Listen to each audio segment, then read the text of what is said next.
Alright, so the Battle of Vicksburg.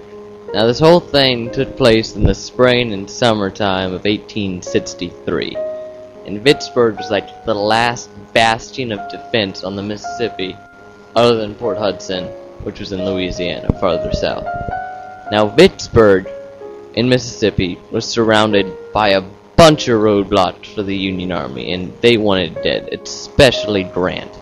Like, it had swamps on the north and east, and the Mississippi River with some pretty high cliffs on the west. The only place to stage an assault was from the south, and, there were Southerners there who really didn't want the North coming up through there.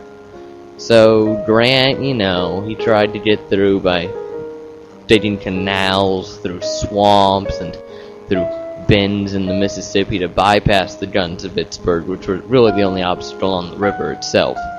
But they all failed. So then he got frustrated. He's like, you know what? Screw it.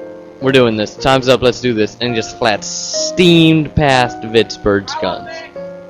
Now, surprisingly, this actually worked because his Navy guy, his friend Admiral David Porter, had a great idea to use some ironclad ships to shield the barges of supplies and big-ass bales of cotton to shield his transports from cannons.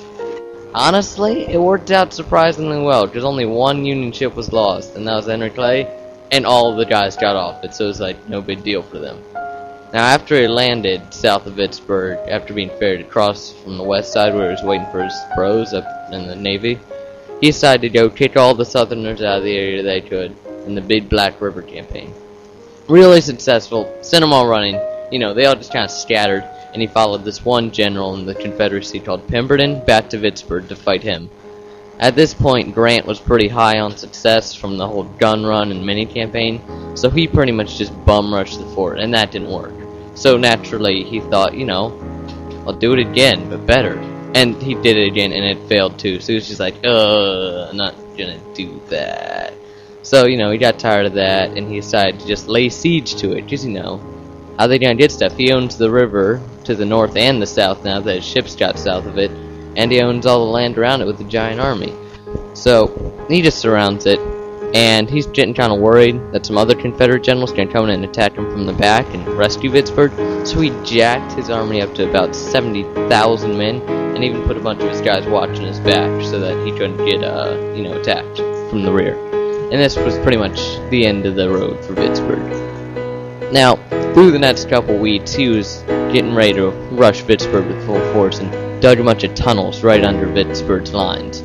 He experimented with the first one, tried to blow it up, but the Confederacy, they had, I guess seen it coming and made a firing line around where they knew the explosion would happen. So, Grant blows it up, rushes a bunch of guys in, and they get murdered, honestly. They just get smacked, shot out, they are weak sauce in this part, and they just get pushed back with heavy losses, and he's just like, oh dude, this sucks. So this probably pissed him off a bit more, so Grant decided that he would wait for all the other mines to be completed and then blow them all up at once and rush in the confusion. Fortunately for both armies, he never got the chance because Vicksburg kind of ran out of stuff and they surrendered. Right after this, Port Hudson, down in Louisiana, like we talked about before, surrendered too, because they were like, oh, they just took Vicksburg. Well, screwed. So, then, they surrendered, and then the Mississippi had no more guards on it on the Confederate side. So, that was a really big victory for Grant. Grant then negotiated to let all the Southern soldiers in Vicksburg free, but made them promise not to fight anymore, and guess was on the honor system. And this released a big sack of sadness and demoralization right into the heart of the South, and that must have just, brought down everybody's spirits down there. Now, about a week later, the first Union ship sailed unopposed and unharmed down to New Orleans on the Mississippi from the north.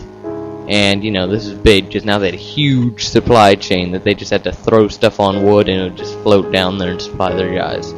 So Grant got promoted to Supreme Commander, and the South was pretty much split in half, so it was a big turning point. That's all there is.